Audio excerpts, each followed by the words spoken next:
Screen All as right. well. Hi everyone. Give it 1 minute. Okay. I guess now you can see my presentation full screen, right, Dimitris? Yes, yes, I can see full Great. screen. So, Okay. Okay.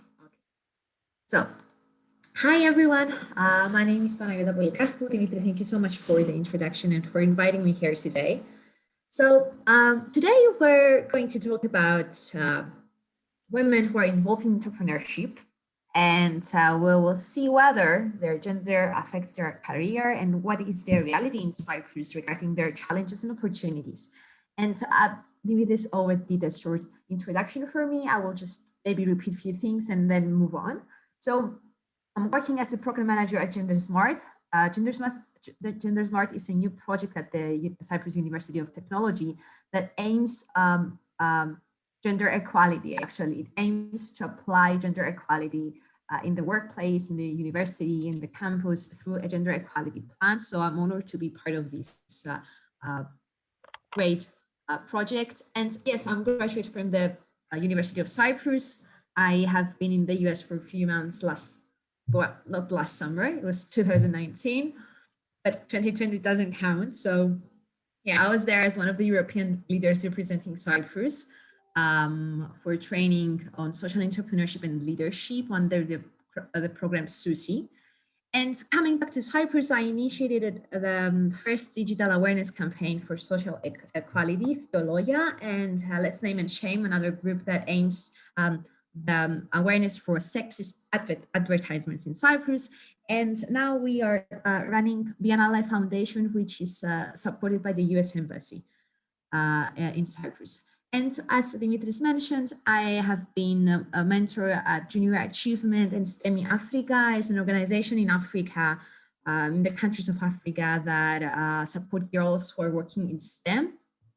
So I love being a mentor, and that's one of my volunteering activities. So today, together, I will briefly give a short introduction about what is the reality in Cyprus, what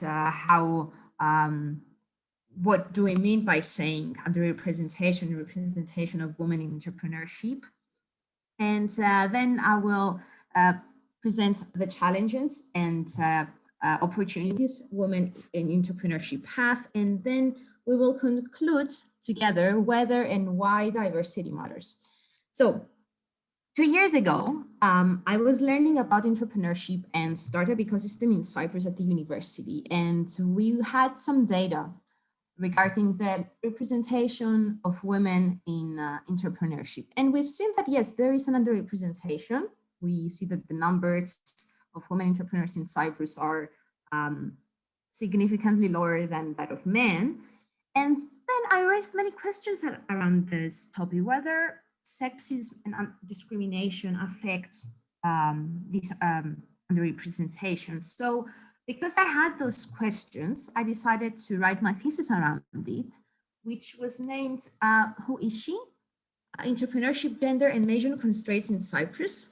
And today with you, I would like to share my thesis, my research, but also we will use other data from Cyprus, and we will see which challenges and opportunities women in entrepreneurship have. And of course, I would like to share stories from those women, my interviewees, the women who participated in my research.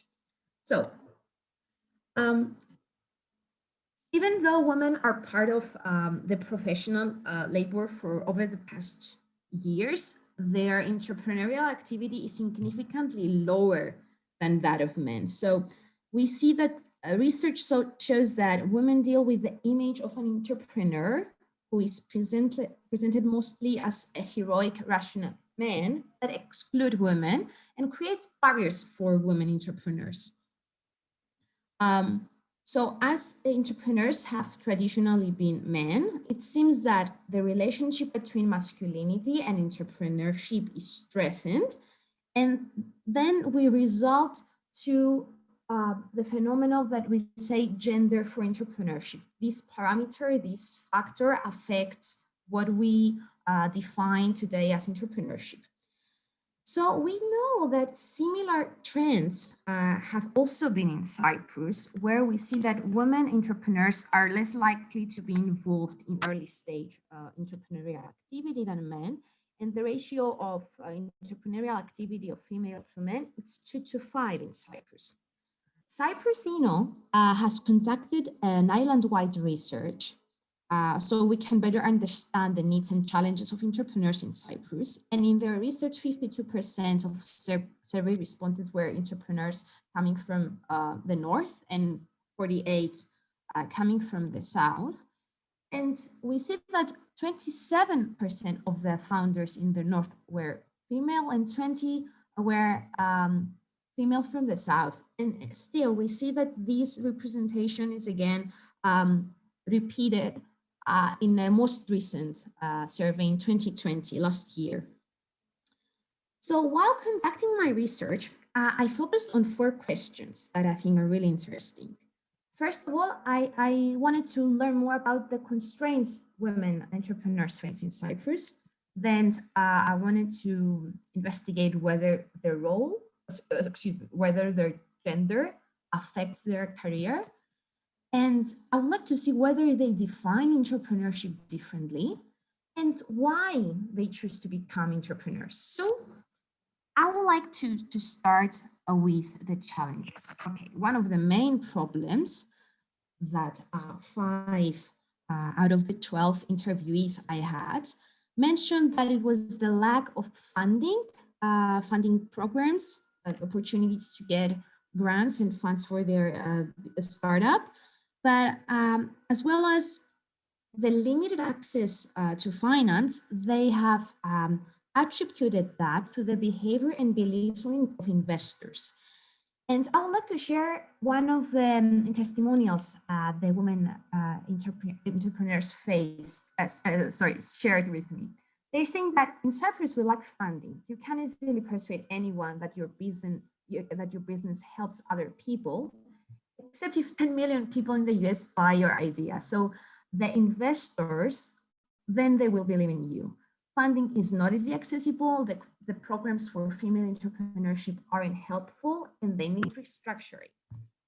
Another story was that another major problem we have in Cyprus is that even though entrepreneurship is highly promoted from the government, all those are nonsense. And in reality, those programs that support entrepreneurship are designed by people who work for the government, so they don't really know the problems of entrepreneurship. And I think this is really interesting. And similarly, access to funding is one of the most common constraints for women entrepreneurs, according to the literature.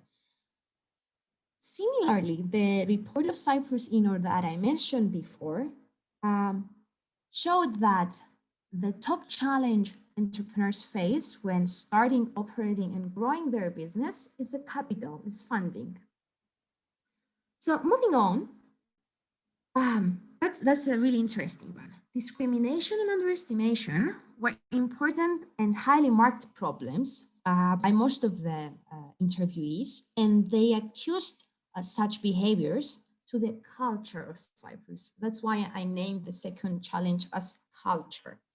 So 5 interviewees experienced underestimation, mainly coming from their collaborators, investors, co-founders, and generally society.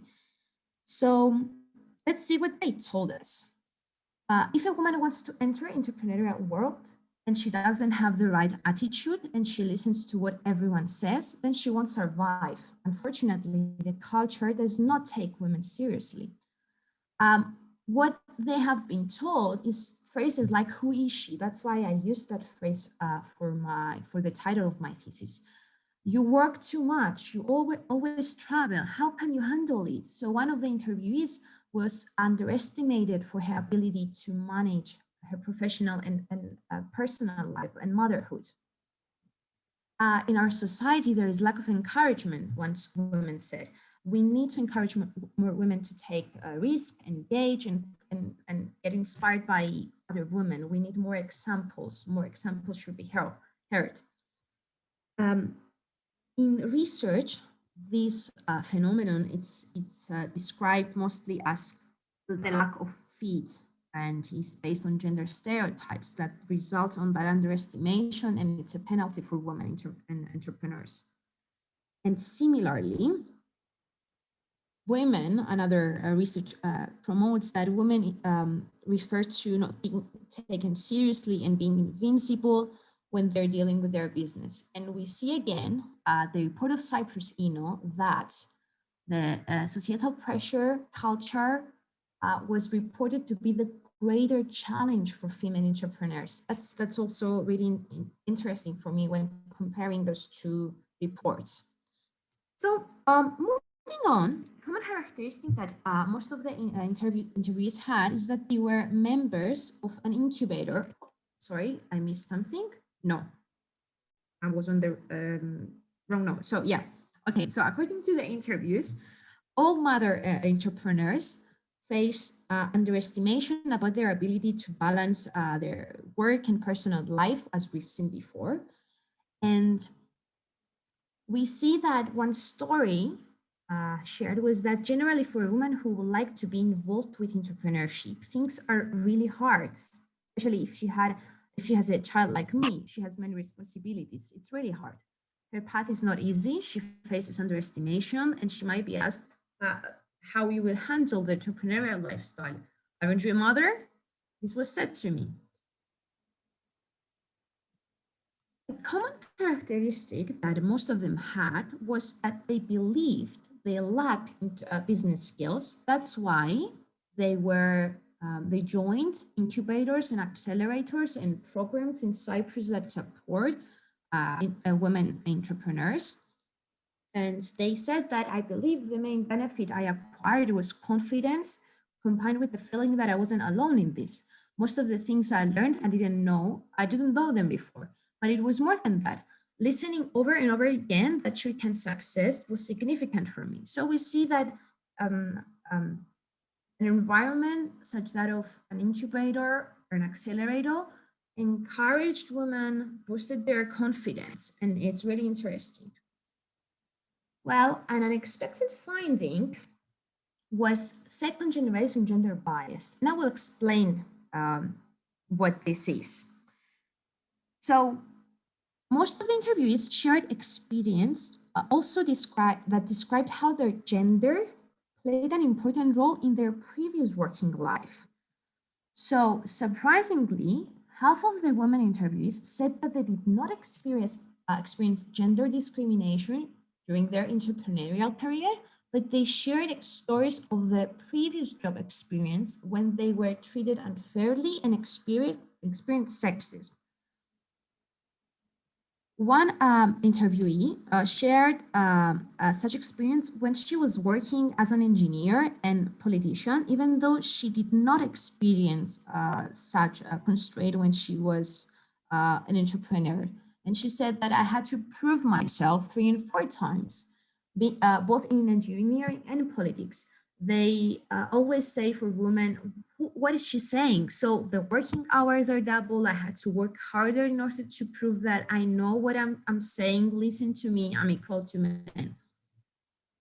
So second generation bias, we refer to that when we want to describe those invisible barriers for women that arise from existing culture and structural practices, values, and beliefs. So it's not the stereotype that women belong to the kitchen. It's a step further. It's when women are now in the workplace, they're taking a leadership position, but still there is an underestimation of their ability that it's under the radar. It's what it was said before. They have to prove themselves. So the literature shows that women are perceived with skepticism.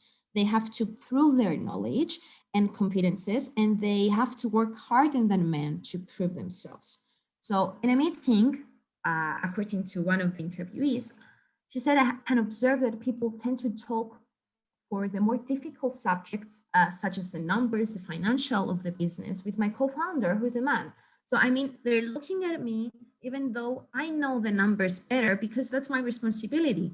But it doesn't bother me because as soon as I start talking and they realize, I know what I'm talking about, they stop paying attention. And this is a trend that research around the world is repeats again and again. When it comes to financial, when it comes to the difficult part of a startup, of a business, investors and generally people, partners, they tend to look at the man, at the founder who is the man. So another story is that there is an underestimation in our culture, especially in Cyprus. People underestimate female gender. And I also feel that as a journalist, that was a woman who was a journalist, but an entrepreneur as well. She was running her startup. I experienced that every day while I'm talking with people. I'm in a male dominated industry, and entrepreneurship is also male dominated. Politics are male dominated. Every day I listen men who make fun and say sexist jokes for other women. So now I may have presented the bad side, I will say, the negative, but the result of my research, and this is what I would like you to take home today, is for the opportunities that female entrepreneurs create. So let me start by sharing something with you first, and I would like you to observe something. Six out of the 12 interviewees said something similar to this. Entrepreneurship is not about on the profit, but it also gives something back to the society, a better quality of life for themselves, entrepreneurs, and for society. The term entrepreneurship for me has nothing to do with creating a business. Entrepreneurship gives you the chance to leave your mark in the world through your idea. It's not about creating a business in order to exist and to make money. So we see that in contradiction to the masculine model that supports that profit and growth are the principal purposes of entrepreneurship, women interviewees in this research, but also according to literature around the world, focus more on the social aspect than the economic aspect as the principal purpose of entrepreneurship. So we see that for most of the interviewees, entrepreneurship was described as a vehicle that helps them to make a change in the world, to leave their mark, and to become achiever. So such approach was similarly discussed in previous research in which an entrepreneurial path was chosen by many women entrepreneurs in order to fulfill the desire to make a difference to the lives of many different types of people, not only those they employed and those who consume their products and services, but also within the entrepreneurial communities. So to sum up, we see that women entrepreneurs of this study concluded to a more broader definition for entrepreneurship than the male gender concepts concludes to. And social aspect, impact, and the creation of change were the main characteristics of the definitions given. So generally, there was a pattern of common words during the interviews when women entrepreneurs were asked how they gained strength and what kept them going.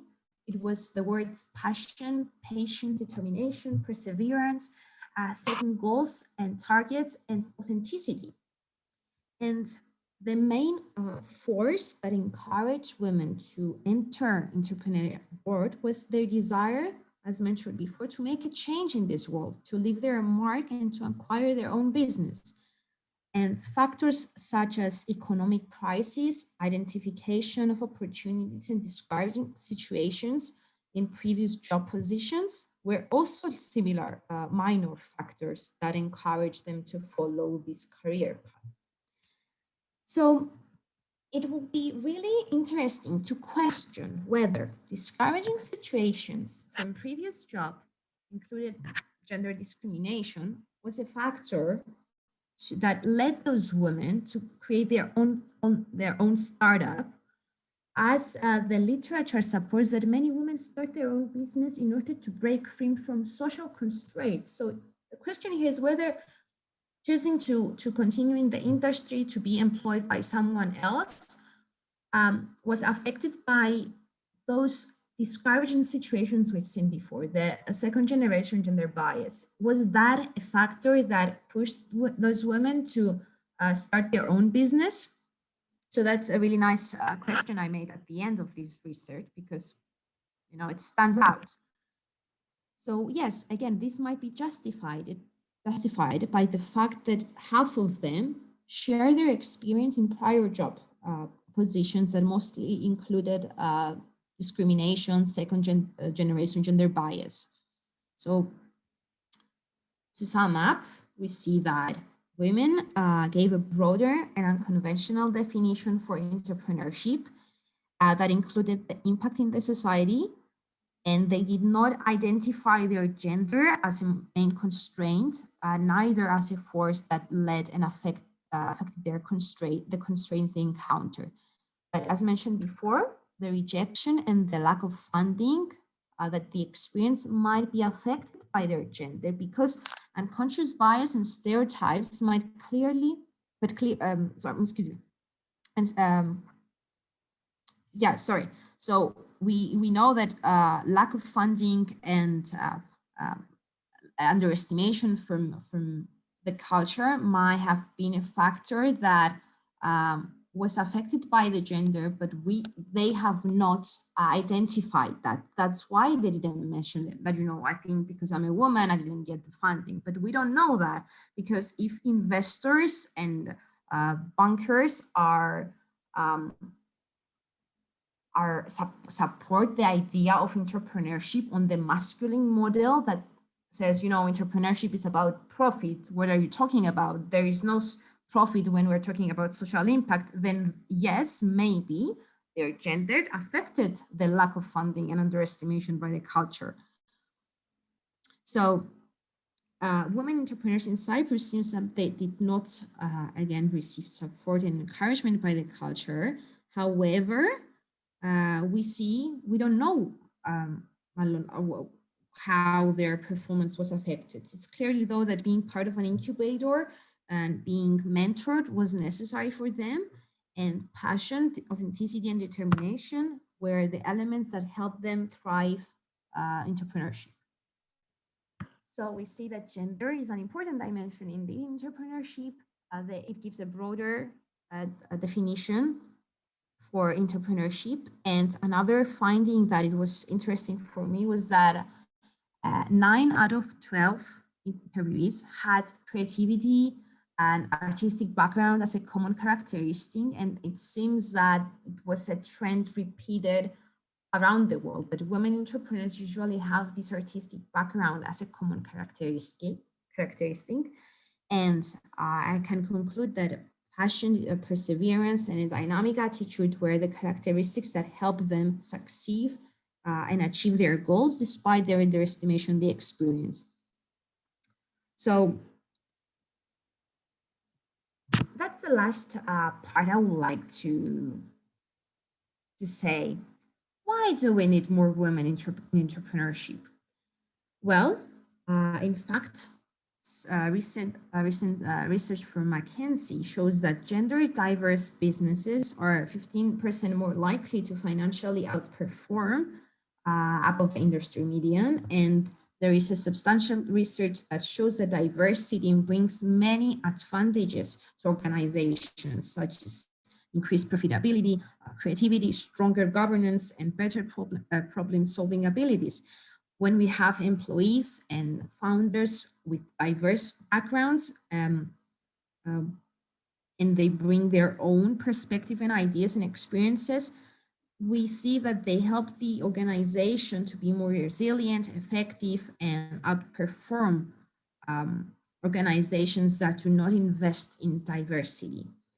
So to conclude, and I think that's the takeout message, is that diversity, more women entrepreneurs, more women leading startups, businesses lead to many benefits. One of them is creativity and innovation, as mentioned.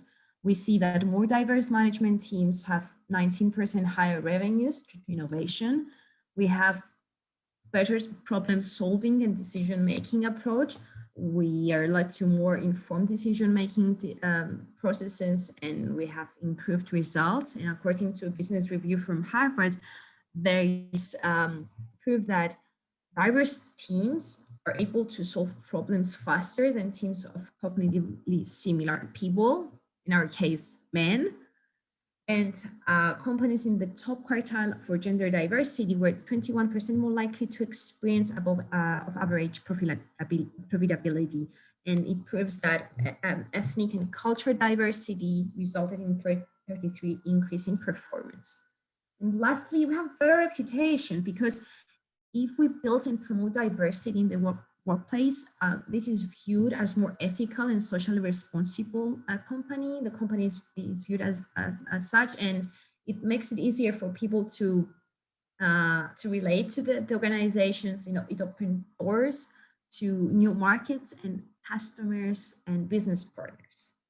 So I would like to keep it here, short and sweet, I think. And I would love to hear your comments, and I would like to discuss in more detail something that you may have question about.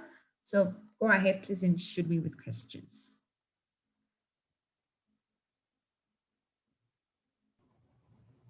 I think, Vanayota, the floor is open to any kind of questions you might have. Yes. Thank you, Panayota. That was really interesting.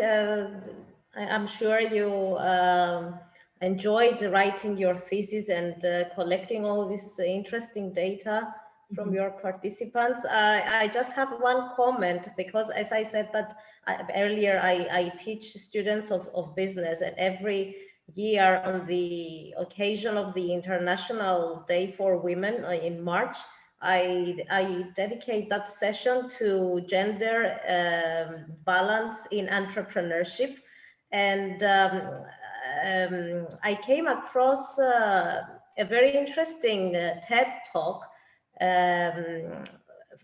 from a researcher who concluded that was part of her PhD thesis. She concluded that female entrepreneurs receive less funding when they pitch their ideas to investors, and she discovered the reason why they receive less funding.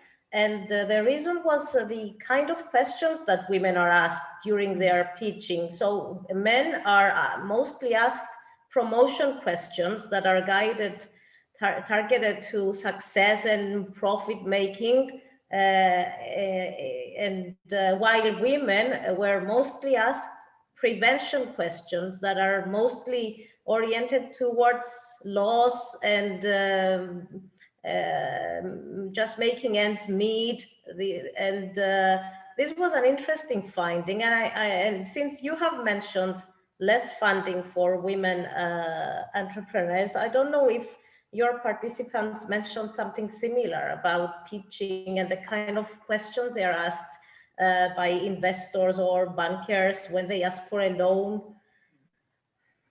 Actually, what you mentioned is something that I also found while searching the literature around, and we've seen that the questions, the way women entrepreneurs are treated when they ask for funding, it's not similar to that of when men are dealing with investors. And in my case, in my thesis, I have not heard any story that says clearly that, you know, I was asked by that, but it was more generally about their abilities to handle entrepreneurial lifestyle. Not funding, not in case of a loss, of a failure, generally their abilities to manage entrepreneurship as such. However, as I said before, it's worth to question whether those people who are usually men investors and those responsible to give out loans have their own biases, not only about women entrepreneurs, but generally about the definition of entrepreneurship. Because if we see that they follow the same masculine model that supports that entrepreneurship is about profit, scale, revenue, which part of it is, but they ignore the social aspect, then they are more likely to reject a bank loan. They're more likely to give less funding. So your point is highly correlated to what I have found, and thank you for sharing. That was actually a great finding, the way women define entrepreneurship. Yeah. Very interesting. I was also shocked because I was doing the 12 interviews in 12 days. And it was amazing how they repeated similar words. There was a pattern. Yes. Yes, there was. Thank you, Panayota. Of course. Thank you, Anna. Another question, please. Do you have any entrepreneur in the audience? Anyone who is interested in entrepreneurship? I would like to hear from that. Yes, hello, can you hear me? Yes. Hello, Panayota, and thank you very much for this very, very interesting presentation. Actually, you motivated me because I am a PhD candidate at our university at the Department of Hotel and Tourism Management, and my thesis, actually, my research topic is about female entrepreneurship and then specifically tourism female entrepreneurs. So we are now actually designing our methodology, etc. And as I have thoroughly reviewed the literature, something that we are trying to investigate at the moment, it is one of our research questions, is about the networking as well and the synergies between the female entrepreneurs, because it's very important, especially for female entrepreneurs, to have connections with men and also females. So this is, I think, particularly important when we talk about entrepreneurship, and in a combination of what you have said, your presentation was very interesting and inspiring as well, and I just wanted to thank you. And maybe we can meet in the near future to discuss our findings too. I can share with you, of course, what we have at the moment, and to see how to proceed and further improve our entrepreneurial ecosystem in general. Great. Of course. Thank you, Christiana, for sharing that. I would love to talk to you. I can send you my contact details in the chat as well. It's really nice to hear that in our university, similar research is happening under this specific field of tourism. It's great. And I really look forward to see what you will discover in your PhD. It was part of my first degree research, to be honest, this research. So it wasn't that deep, but it will be interesting to see, yes, again, the gaps and what's happening in the Cypriot ecosystem around female entrepreneurs, because we've seen that they face different obstacles, they have different opportunities, and network was also part of my literature review as well, to see that the trend around the world, and correct me if I'm wrong, I think women are more likely to be well networked than men. They usually have a wider network of people, connections around the world, and they are more likely to how to say that, to sustain it, to keep it, to take care of it. I think they're better networkers. That's what I remembered. But yeah, I would love to stay in touch with you. Of course, we will, Panayota. And just something that I forgot to mention is that a great example about networking and generally a group of people that we can see their personality traits, characteristics, etc., in order to investigate the profile of a female entrepreneur is the Women's Association of Rural Larnaca. They are female entrepreneurs, female tourism entrepreneurs in Larnaca. This is actually our case study. And we've seen that they are networking there, and the synergies that they have created force them, motivate them, and also make them, as you very correctly said, risk resilience, especially during the pandemic that we are now facing. And it is very, very interesting to see how they excelled and also succeeded in their field. But of course, I'm talking about tourism and tourism activities, which of course it is an industry that has been affected by the pandemic, etc. As other industries too, but as I am fully aware about that industry, I can tell for sure that there are a lot of differences. And we had some great examples too. Mm-hmm. Great. But thank you so much. Thank you. I'm glad you got inspired by anything. It's my honor. Thank you, and please stay in touch. I will, of course. Thank you so much. Of course.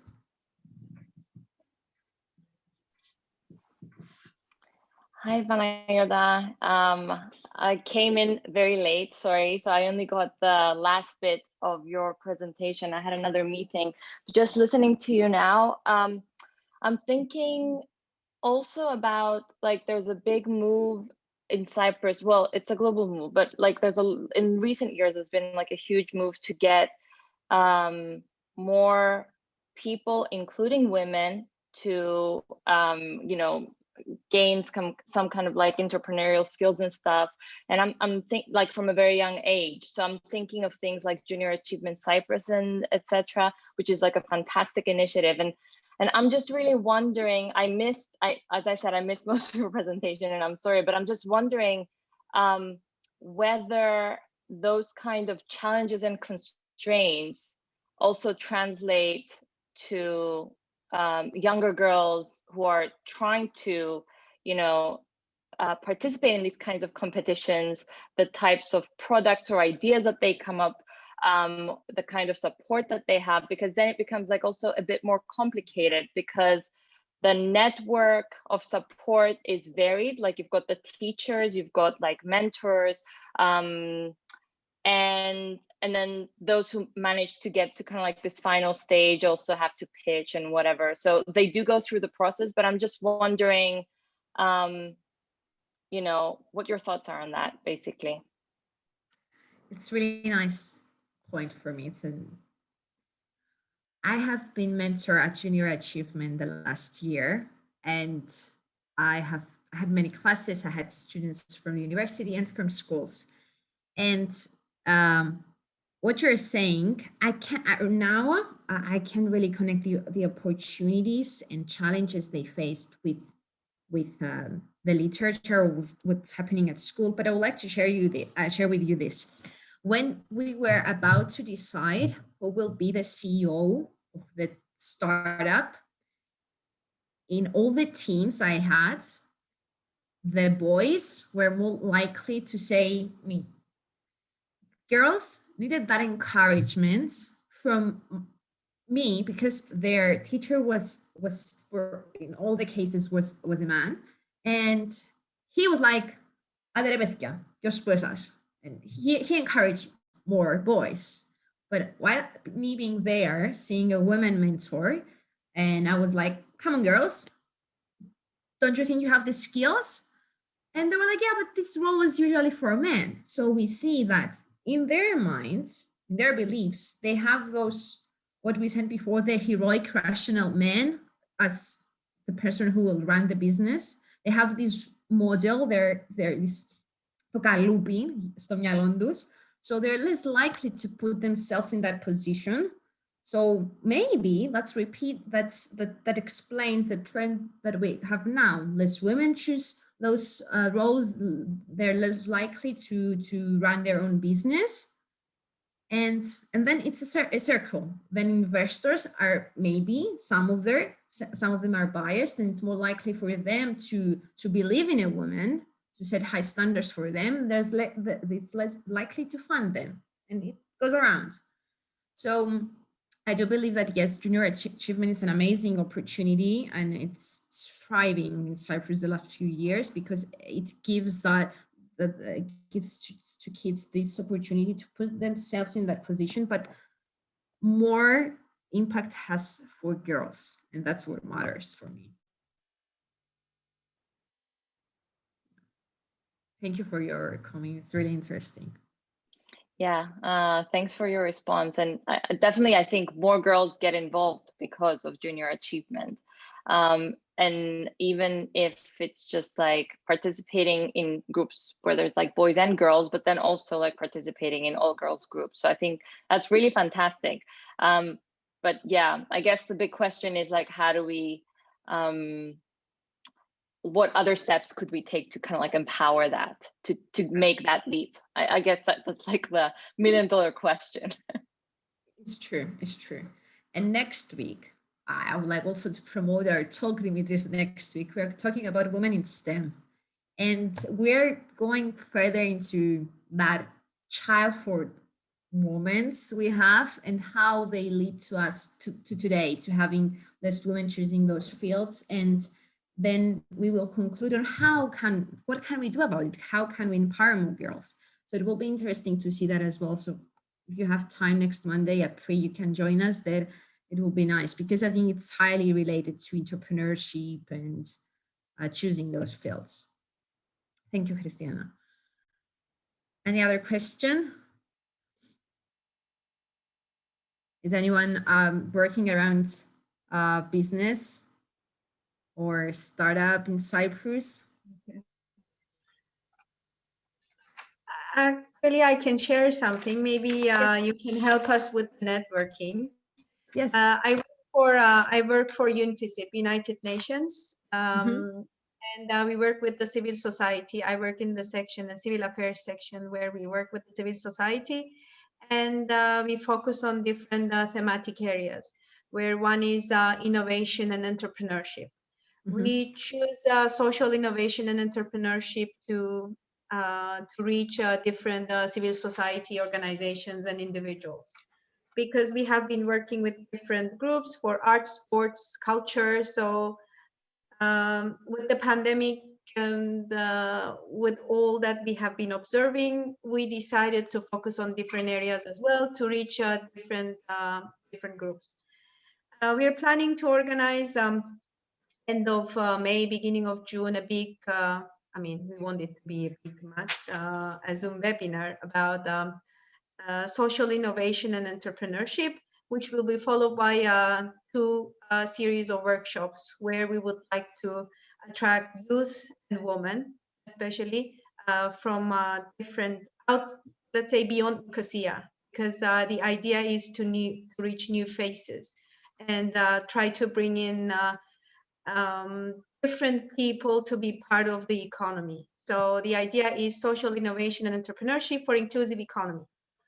And the first one is going to be skills, building skills. And the second part is going to be, how am I going to be part of this ecosystem? Or is there an ecosystem? Because there are different levels of understanding and knowledge in North and South.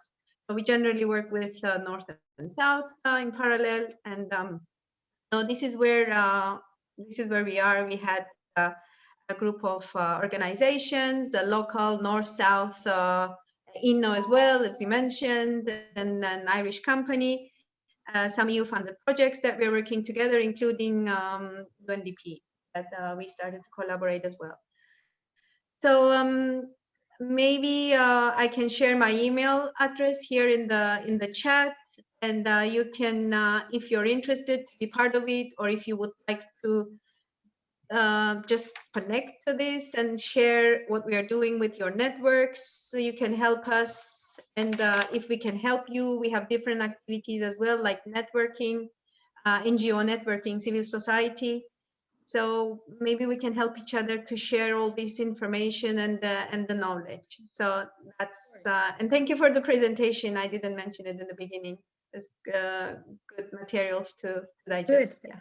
Thank you. I would love to. Of course, I can share my contact details, or you can share yours, and we will be in I'll touch. do that now. We can have another chat around how can I help, how can you help, and see what we can do in order to make those days more useful for the audience and you. Thank you. Is it Thank you. Arzu? Arzu. Arzu is Arzu. my name. Thank you, Arzu. Thank you, of course. I'm just writing my email address in the chat. Thank you very much. Great, thank you. There were some questions about if your presentation will be available. We actually are going to upload this recording on YouTube, and we'll share the link through our Facebook page. So a cutting edge Facebook page. So you can share it from there. I mean, Panagiotta will have it, and you can all see that again. And as Panagiotta mentioned, next week we will advertise on April the 5th, right? Is that it, Panagiotta? April the 5th? Yes. Right? We will Yes. Monday the have 5th. the second presentation with Panagiotta about women in STEM, and I think it's going to be a very interesting one. And I hope you're all going to join us. We should be posting the poster today or tomorrow. So please, if you have any other questions, feel free to ask them.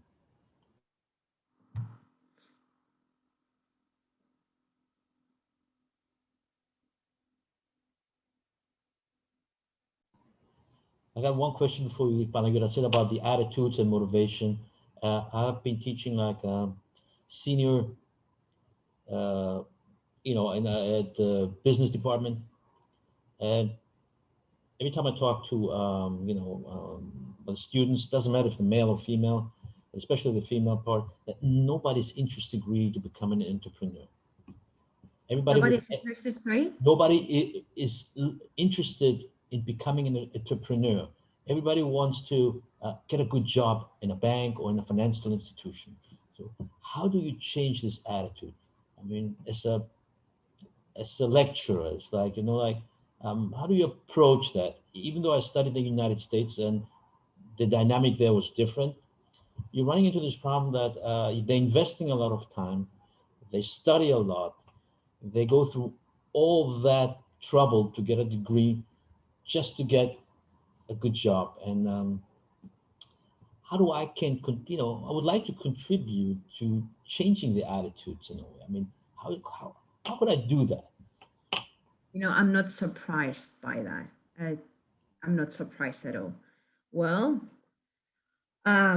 people, I think, and it's not only senior managers or just and also students, will lack that drive inside us that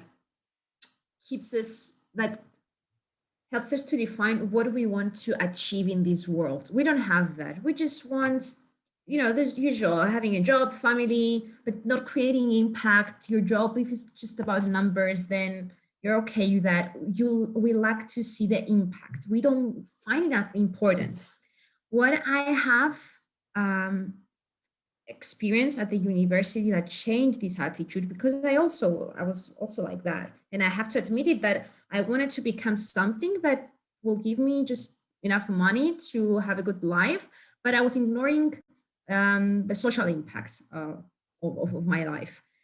What it came to the teachers and the mentors I had brought to my attention the importance of having social impact in dealing with challenges we have. When I heard about the 17 sustainable goals of the UN, when I saw that there is lack of entrepreneurial activity that solves problems that are huge, that are bigger than, I don't know, having this nice cup of bottle just to keep my water cold, but see the point behind that.